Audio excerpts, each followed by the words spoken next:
In a way, you're sounding like Mick Jagger. How? Do you know Mick Jagger? Yeah, he's a musician. He sang a song. The name of the song is I Can't Get No Satisfaction. Oh, really?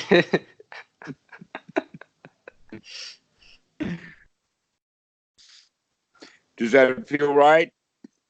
Yeah, that feels right. Okay. Well, the way to get satisfaction is by practicing it.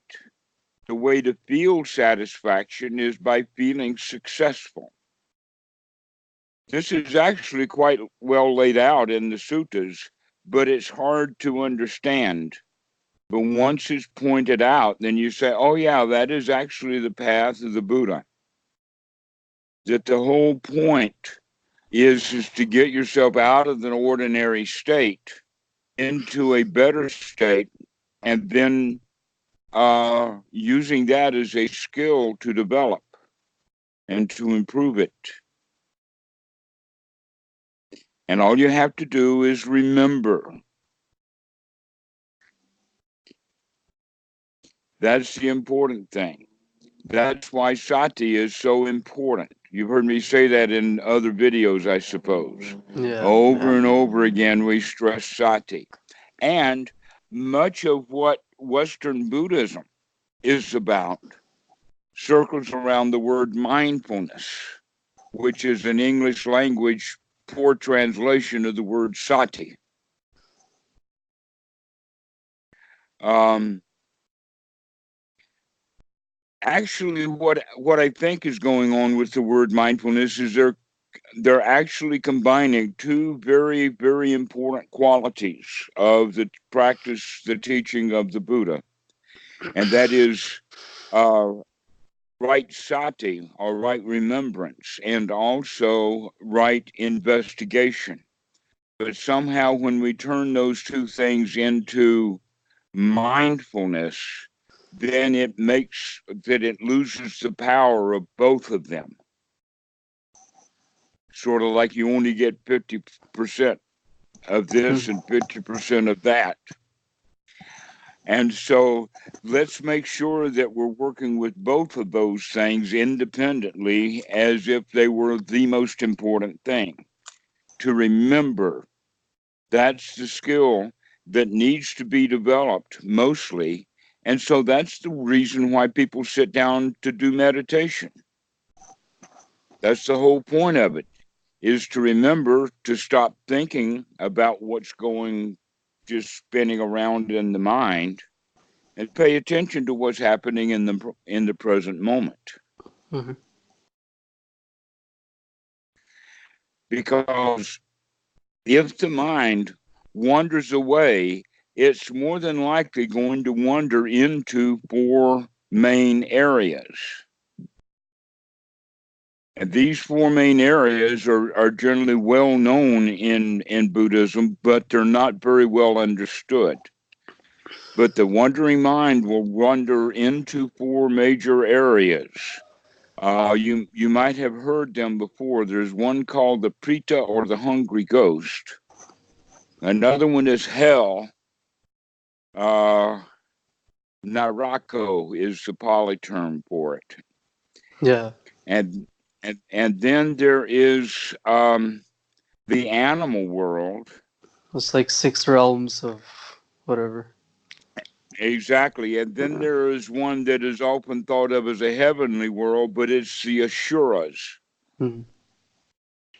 Okay, so these are the four: hell and animal world, and the world of ghost, and the world of the asuras.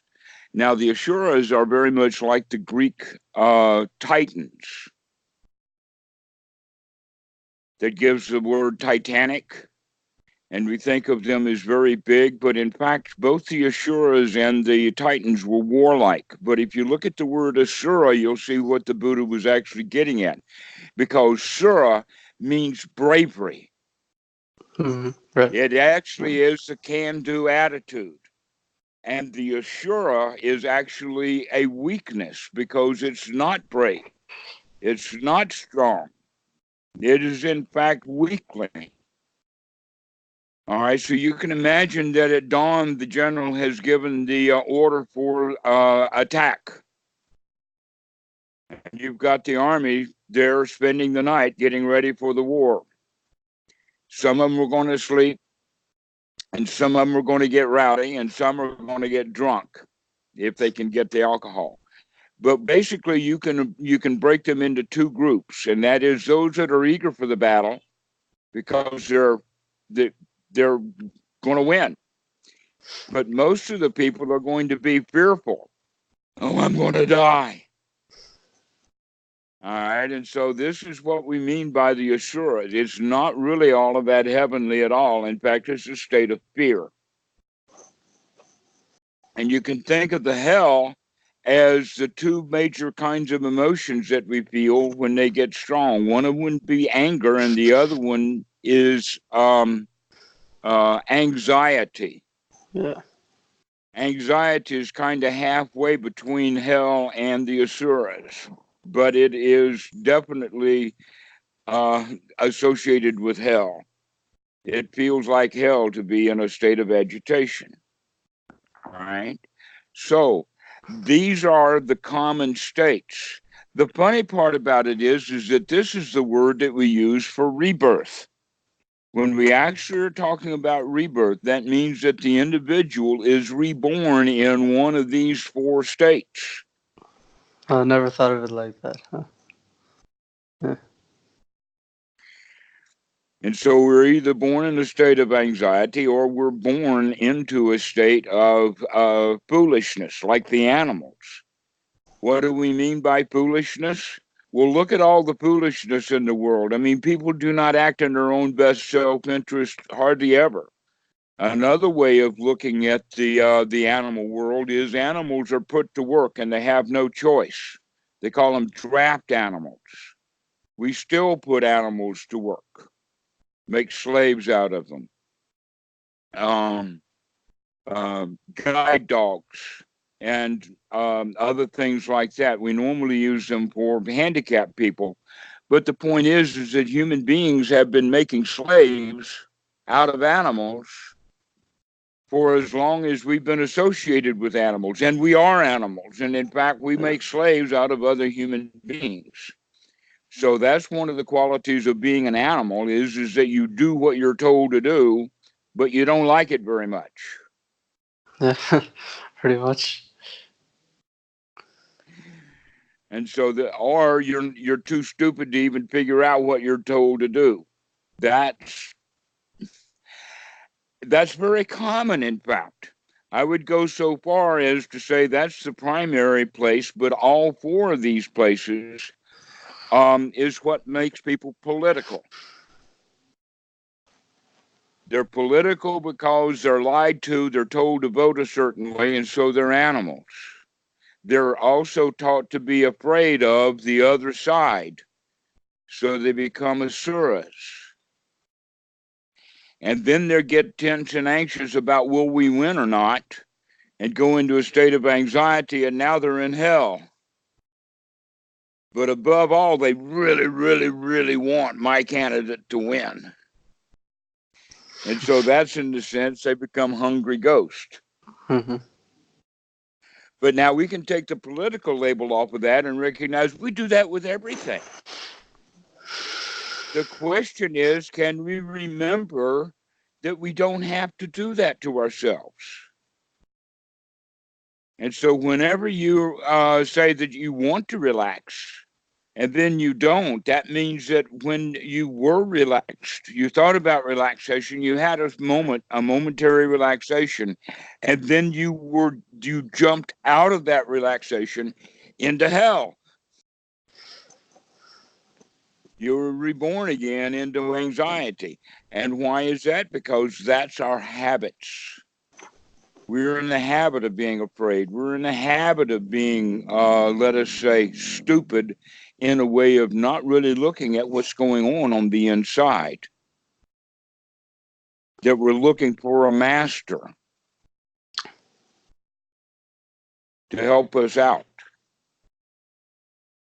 And if you were completely free from suffering and completely satisfied with your life, there'd be no reason to call me at all other than just for friendship. And I have a lot of friends. That's in fact, the whole point of these conversations is to turn it from the student-teacher relationship into friend-friend. But in order to do that, I have to invite you out of the sewer or out of the ditch you're in to come up to the level of joy. And you can remember to do that. But you have to practice remembering to do that. So, like you said, you tried to relax and then you couldn't. What that meant is that you thought about relaxation and then you relaxed and then you forgot about relaxation and then you went back into hell. And then you say, oh, I can't relax. That's being asura. I can't do it.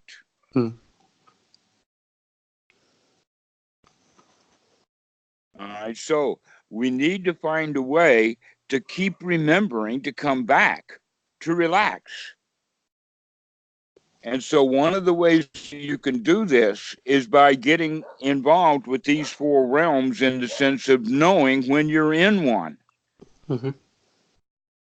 To know when you're in a state of wanting something, especially wanting something that you don't have.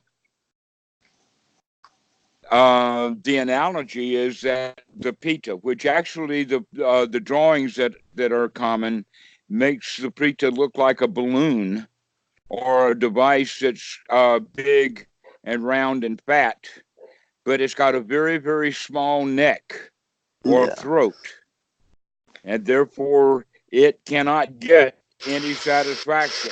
It's always wanting something. So when you find yourself in the state of wanting something, like wanting to relax,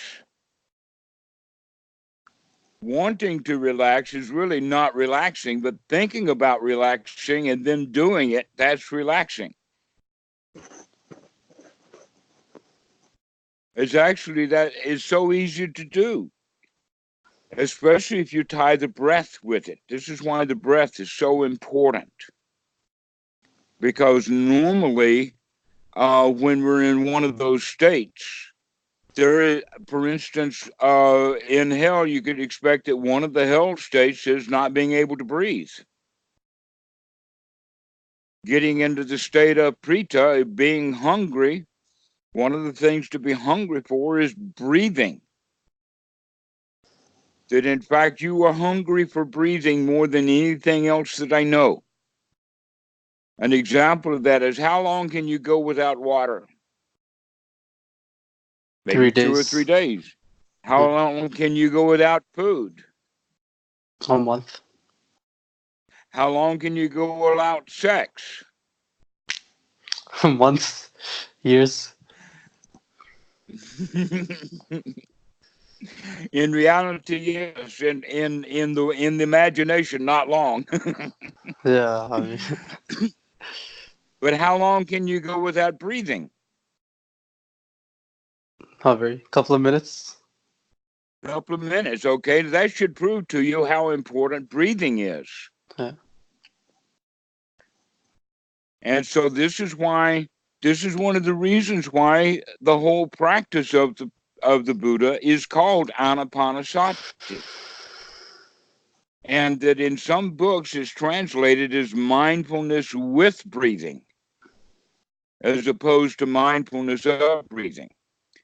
And there are a lot of places that go back to a 5th century book called the Visuddhimagga, where there it's mentioned to not try to control the breath.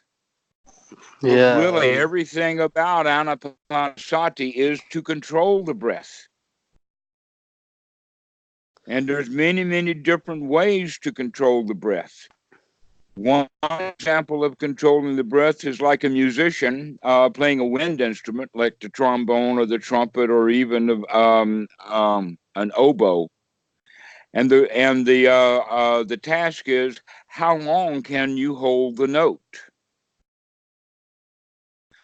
Well, if you think about it, I've seen trumpet players go for 1 minute and 10 seconds. That was about the championship. It was 1 minute and 10 seconds to be able to hold a note. Now that's different than holding the breath for a minute, because the trumpet player has to so control his breath that he is giving enough out to maintain the note. Because just as he begins to run out of breath, that note will falter. Right before, within 10 seconds or 5 seconds of him going completely out of breath, the note will begin to get irregular. But for as long as he's got air, he can maintain that very, very slow diaphragm collapsing so that he can keep that note going.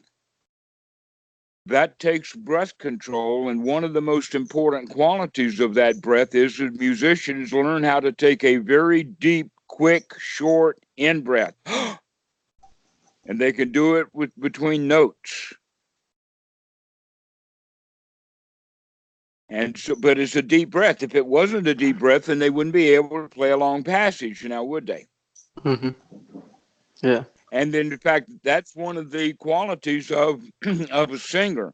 There's so many of the very fancy operettas and things like that. It will end on the end of the song will end with two qualities. One, that it's a high note, and the other one is it's a long note, lasting a long time, which means there was a lot of air.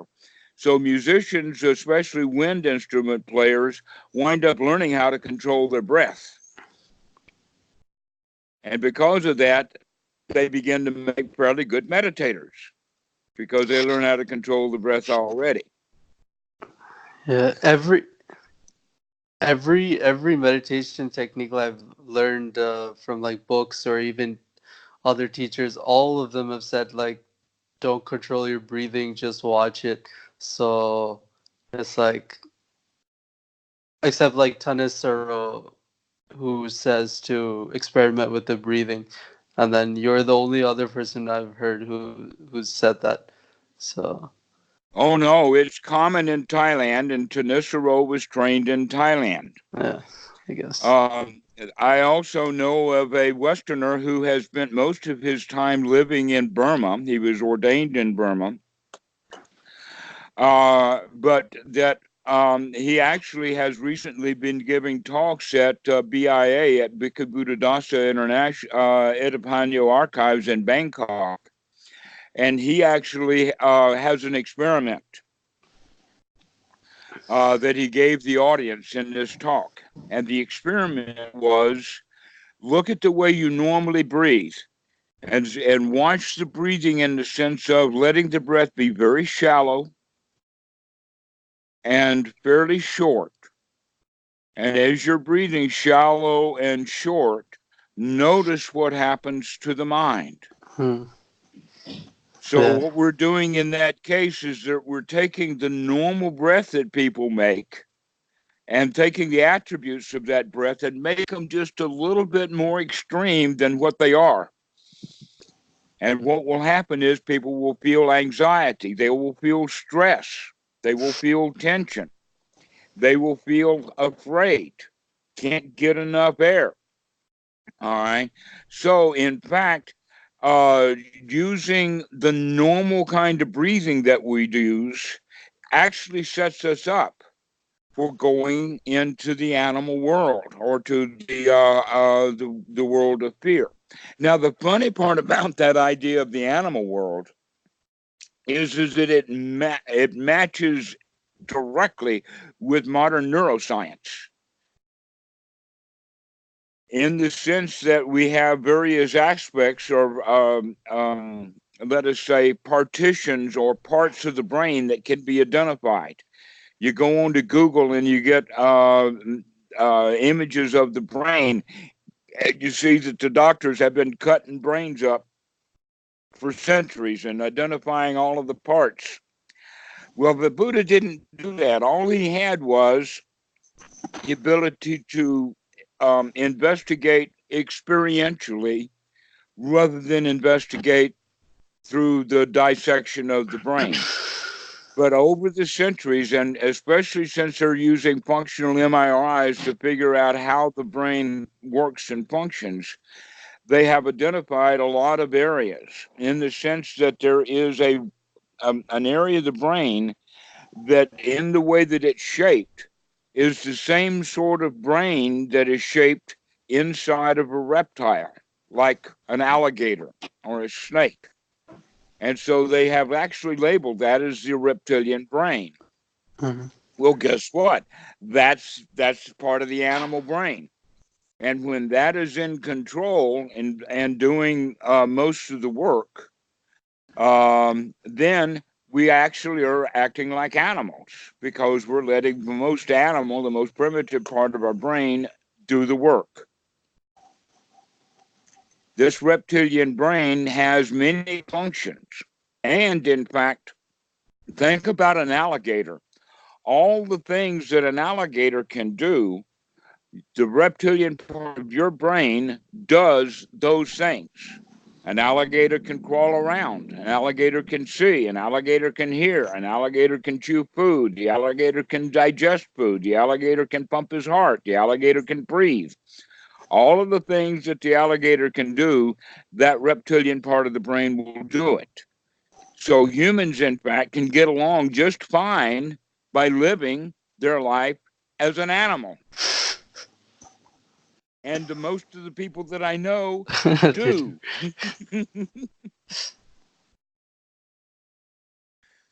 And one of the qualities of this reptilian brain is that it is designed for and has a very major quality of self-preservation that rarely do you see, and I don't think that it would be, and I don't even think Disney would want to have a story about that. And that is the turtle crawls up on the shore because they have places here in Thailand and Malaysia that the tourists come to watch the turtles come up and lay their eggs, right? And then mommy turtle, she goes back into the ocean. And then the baby turtle, when he hatches out of the egg, he could, in fact, look around and say, this doesn't look much to me. I'm going to just kill myself now rather than having all of the struggles and sufferings and sorrows of being a turtle for the next 100 years. Just let's finish it. But no, turtles don't do that. Why? Because they have a mechanism built in for survival. And that mechanism is so built in that the first thing that turtle has to do once he's cracked open that shell is to get into the water as fast as he can. Partly because the birds are there waiting.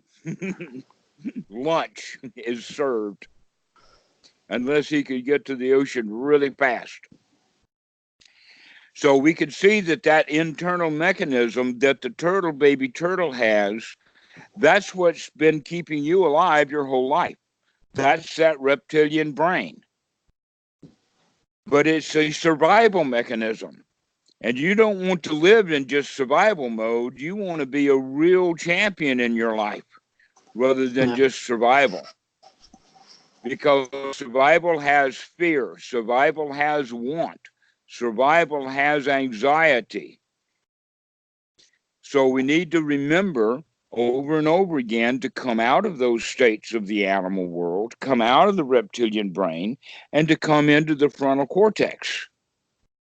Well, now in human beings, one of the things that the neurologists have found is that the frontal cortex requires a whole lot more oxygen than the reptilian brain. That the reptilian brain is actually designed for survival mode. That in fact, if someone is drowning or being choked, the last thing that dies out is the reptilian brain. Even the heart stops before them. Wow. It's the last thing to go. But what is the first thing to go? It's the frontal cortex. It's hard to stay alive when you don't have much oxygen. So the body goes into shutdown. And the first thing that's shut down is the frontal cortex because that's what takes the most oxygen. knowing that that should be part of, oh, if I'm going to relax, then I can't relax by stop breathing. That's not a relaxed state. That's a survival mode state. Then in order to relax, you take a deep breath. In fact, everything, if you're going to show someone, if you had a short film showing someone relaxing, I bet you would have a sigh. That's relaxing. That's letting out the air. But you've got to have air in order to sigh. So it has actually a deep breath followed by a sigh. And that then is relaxation. Yeah, like Now, I've noticed with my breathing, like when I become agitated, it becomes shallow and pretty uncomfortable. So when people say to watch the breathing in that state, like it's not comfortable. So it makes sense to take a deep breath and make the breathing like full, and then mm-hmm. yeah. Now, these breathing systems that we're going to be talking about actually were common in the time of the Buddha, and yogis still practice it. In fact, you've probably heard of the term pranayama. You ever Yeah, heard yeah, that word? Do you know yes, what it means? yeah. Do you know what it? Okay, not just in the sense of the definition of it, but do you know what the actual yogis are actually doing? No, I just know some techniques, but like, They're doing breathing techniques. yeah, Okay, they're not yeah, just watching the breath go into survival mode. right, yeah. They're actually actively doing things. Well, guess what? The Pali term anapana is exactly the same word as pranayana. It's just reversed. So prana, yana is anapana backwards. Mm. But it's the same thing. One is in and out, and the other one is out and in. And the funny thing about it is that the first breath that you take when you're born is an in breath, and the last breath that you take is an exhaustion. In fact, they even call it expiring. The last breath is an out breath. In that regard, in your whole life, every in breath is matched with an out breath. Mm-hmm. Same like sitting down in the chair. Every time you sit down in the chair, that means that you had to get up. So the number of times you sit down is equally matched to the number of times you get up. Isn't that funny? But it's also true about a door. Every time a door is shut, in order to shut it again, you've got to open it first and then shut it again. So it's always back and forth and back and forth. So pranayama means that you begin to control your breath. This is what the Buddha taught. This is what has always been taught, Mm. except that, and I won't go into it very much, but there is a great deal of, let us just call it speculation, that Buddhaghosa, who wrote that part about don't control your breathing in the 5th century AD, was actually writing to try to subterfuge Buddhism because he wanted to take it out of something that was practical, real, and liberating and put it back into the realm of religion. So it could be controlled by those who control the religions. And the stories are ripe. I mean, they're just all over the place. Some will say that, oh, really what was going on is that Buddhaghosa was really smart. And he picked up a lot of information from books, but he had no practical knowledge. And therefore, he made up all of the stuff about things that he didn't know. So he was kind of like what they call a sophomore. He was very wise, but he was also very foolish. But I have the other side of the coin. I say, oh no, he was very wise and he was very greedy. And so he actually knew that what he was saying was a lie. He didn't say those lies out of ignorance. He said them out of knowledge. He knew what he was saying. And that controversy has been raging out throughout the world, mostly in Thailand, for centuries now. But we do know that rather than that one point, there is no place else in Buddhism that we have it to where we're not supposed to control the breath, and that every modern teacher, including from Sri Lanka and Gunaratana and all of the others who recommend don't control the breathing, are getting that out of the Visuddhimagga, not from Oh, the Buddha. Not from the Buddha. The Buddha was really big on Anapanasati. That's why he named it Anapanasati. that's a And big difference, though. Yeah. and that there are a lot of monks in Thailand who practice yoga, most specifically the pranayama, Hmm. because they know that it's of enormous value. That breathing, if you don't get enough air, you're not going to get what you need. And so then you will go back into survival mode, which means you're going to be reborn into hell. You're going to be reborn as a fearful ghost, or a hungry ghost, or just a stupid animal. But if you can breathe well, now you can light up the frontal cortex and start breathing well and become human, making your own choices. And the choice that you make, based upon my recommendation, is the choice to relax, to feel good, to feel like a winner. And so this is the right way to do it. Now, starting with that idea of the musician being able to hold a note for a long period of time, there are many other ways to control the breath. But if you don't control the breath, it will go back into a shallow Yeah. breathing, which means that it's only the top part of the chest.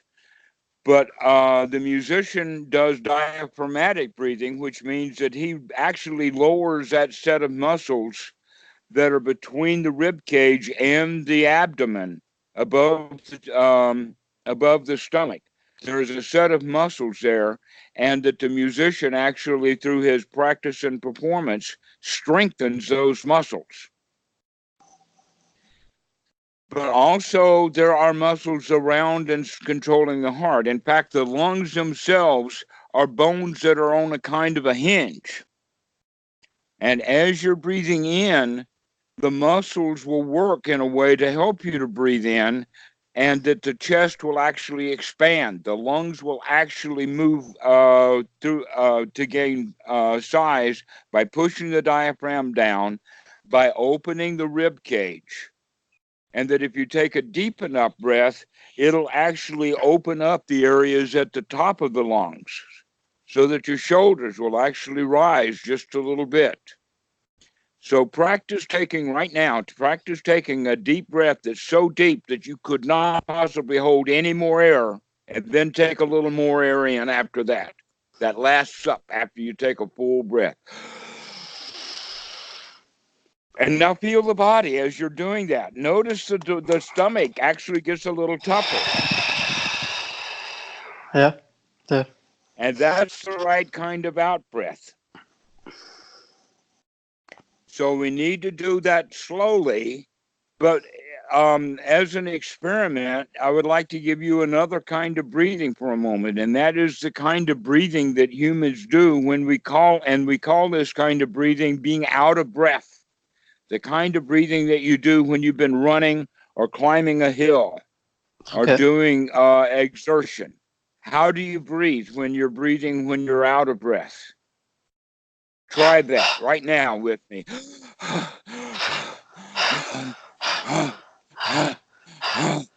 Okay, keep going.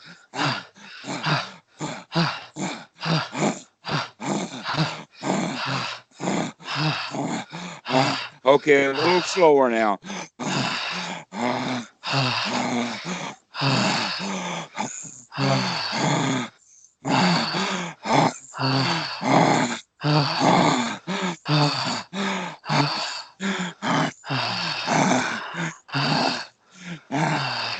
Okay. So now, how do you feel? You can stop that kind of breathing long enough to describe how you feel. How do you feel? I feel more energy. That's what I feel. Yeah. How about tingling? Yeah. Even the tingling I can feel in the cheeks and on my face and down my Yeah. arms. I can Yeah. feel the whole body becomes vibrantly alive because we're getting Mm-hmm. more oxygen than we're used to. Guess what? You can also think a lot better. Mm-hmm. You become more alert. So this That it type of wakes you up. right. So this type of like fast breathing doesn't cause anxiety, I guess, because it's not shallow. No, that's the whole point is you're now no longer living a shallow life, you're living a deep life. Now, during meditation, it's not necessary to do all of your breathing and breathing control doing that. But in fact, what we were doing before was the long breath, which means actually intentionally, rather than instead of getting as much oxygen in and out as you can, rather the intention is to fill up with air and then sighing it out. So these are longer breaths rather than that short breath. But both of these are the kind of breathing that is done in pranayama and anapanasati. Mindfulness of breathing means that Mm-hmm. you are paying attention to the way you're breathing, as opposed to thinking that you're going to be mindful and watching the breath when the breath is going to be ordinary. Nope, the mind's got nothing to do. It'll just wander right Yeah. away. Yeah. And so the question is, how long can you maintain your interest and your concentration on the breath? And when I say concentration here, I'm talking about a very light kind of concentration, because the only job you're doing is making sure that the kind of breathing you're doing is not the ordinary kind of breathing, that you're actually going to be oxygenating the body. Now, in doing that and being able to do that, and everybody can do this, you begin to feel more successful, as opposed to the shallow breathing is kind of more of a shutdown mode. That's the breathing of the one who is fearful. In fact, uh, the fear is almost always a freeze.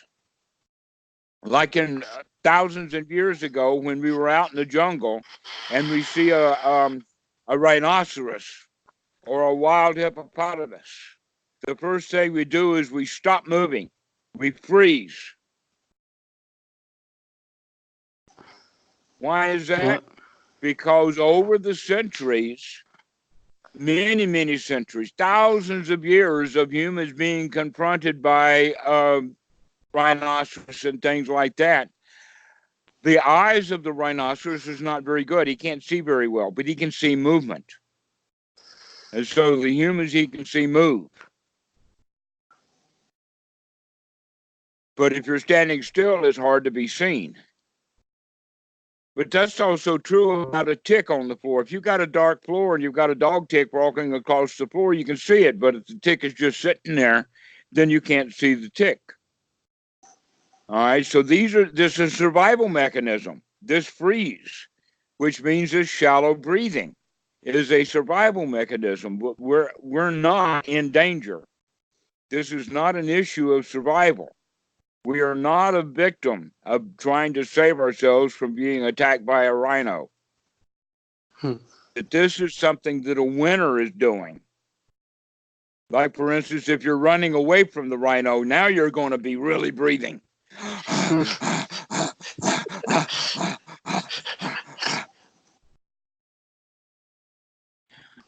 It's funny that so many people don't understand this about the breathing. Once you understand how breathing is so important to your practice, then you'll begin to add breathing.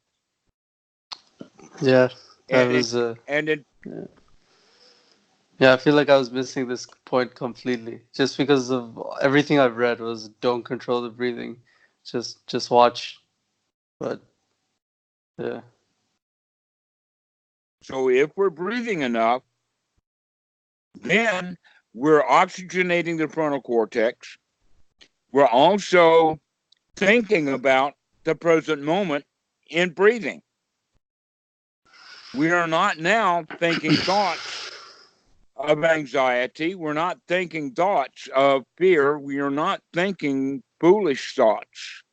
We are not thinking of things that we want and don't have. These four areas that the Buddha was talking about where we can be reborn. And what does reborn in this sense mean is that we're reborn into the self or the selfishness that does experience the anxiety or the fear. But now we're doing deep breathing and we're experiencing this present moment. And in the process, we are, in fact, enjoying it and relaxing. And being able to breathe like this is also something that we can do positively. You are a winner now. And that we use these deep in-breaths and out-breaths to build up two qualities, aside from the fact that we're not thinking about the sewer or the crap anymore. That what we are thinking about is the joy and the success of being free from all of that stuff. That in fact we're now secluded from all of those hindrances. And by being secluded from them, wow, that's wonderful. I can do this. And so we build that positive attitude. I can do this. And with that, satisfaction occurs because that's success. I can do this. I'm successful. And then that, let us say, melts into satisfaction.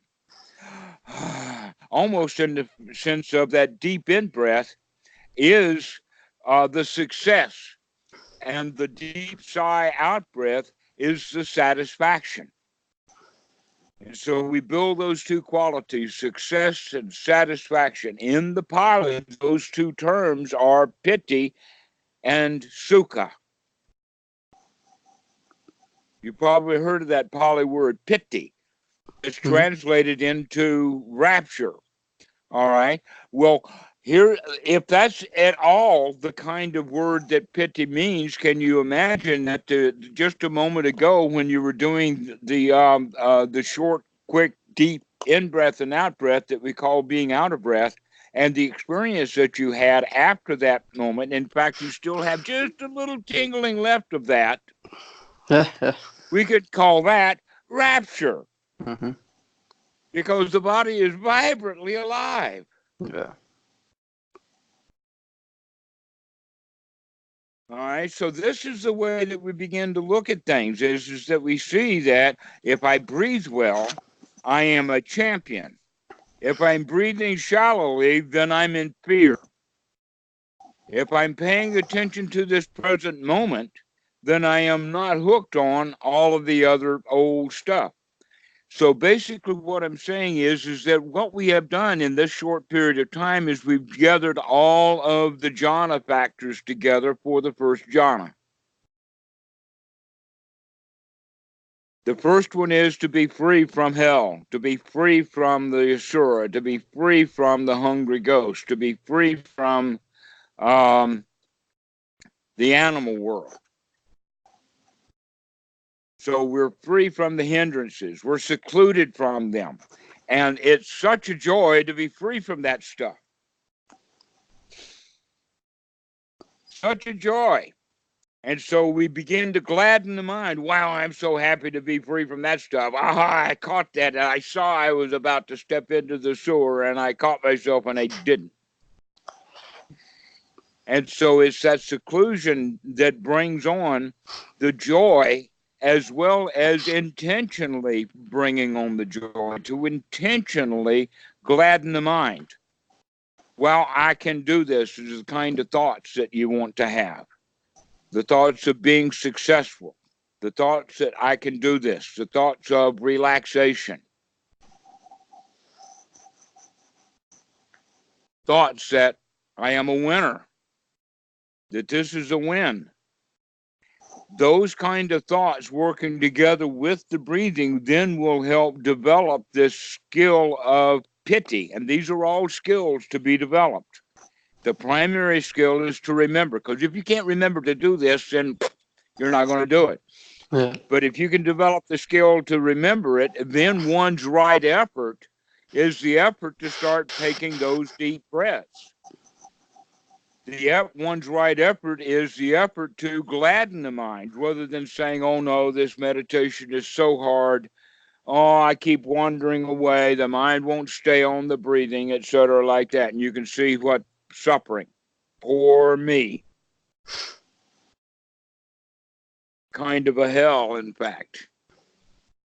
But if you have the change of attitude, intentionally changing the attitude, intentionally changing, it becomes right effort. And the right effort is to take that deep breath and let out that sigh and enjoy the moment. And this needs to be practiced over and over again because joy and happiness are skills to be developed. Wanting to be joyful, complaining about can't get no satisfaction is not the same thing as actually taking a deep breath and getting some satisfaction. Mm-hmm. So this is the way that we begin to practice. We practice this way. And in fact, what we've done is we combined the Eightfold Noble Path, most specifically the 4 points of we already have a bit of right view, because the right view here is that it is better to feel relaxed than it is to be in hell. Mm-hmm.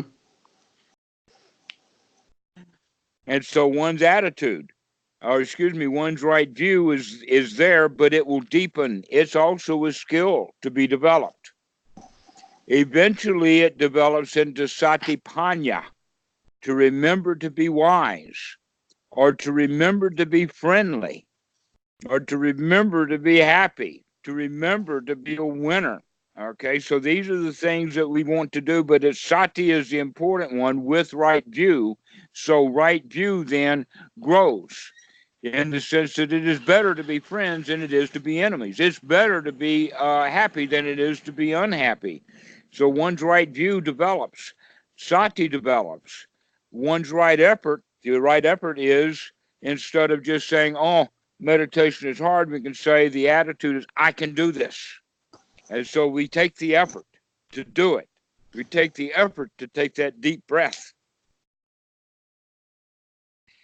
And now we work with right attitude. The attitude is the attitude of a winner, the attitude of success, the attitude of we can do this. And so you can see that the Eightfold Noble Path and Anapanasati fit directly together. Yeah. Mm-hmm. Directly together. So that as soon as you recognize that the mind has wandered away, that's step 9 of Anapanasati. We gladden the mind. Step 10 of Anapanasati. We start taking deep breaths in and out. That's step 1 and 2 of Anapanasati. We experience the body as it's breathing. That's step 3 of Anapanasati. Then with gladdening the mind and with these deep breaths, we begin to feel like a winner. That's step 5 of Anapanasati. With that success comes satisfaction. That's step 6 of Anapanasati. Look at all of that. The Buddha just had everything detailed right out. And all of this stuff happens within the space of 1 or 2 breaths. And you continue to do it so long as you keep remembering. This is the right way to practice. And if you can get yourself into the state of satisfaction, now the important point is let us develop and maintain that satisfaction. So I'm not going to let anything pull me out of it, back into one of these hell states. This is what we mean by applied and sustained thought. And you've got the oxygen to do that, to remain satisfied for a little while. But the old habits will come back. It'll pull you back into hell again. And then you'll have to remember again, oh, I don't have to be in hell. I can come back and be human again. I can come back and enjoy the moment. And so sati again, over and over and over and over again. But here's the point that's really good, and that is the more satisfied you feel, then the more determined you are to maintain that satisfaction. And so you're on guard to make sure that that stuff doesn't come up.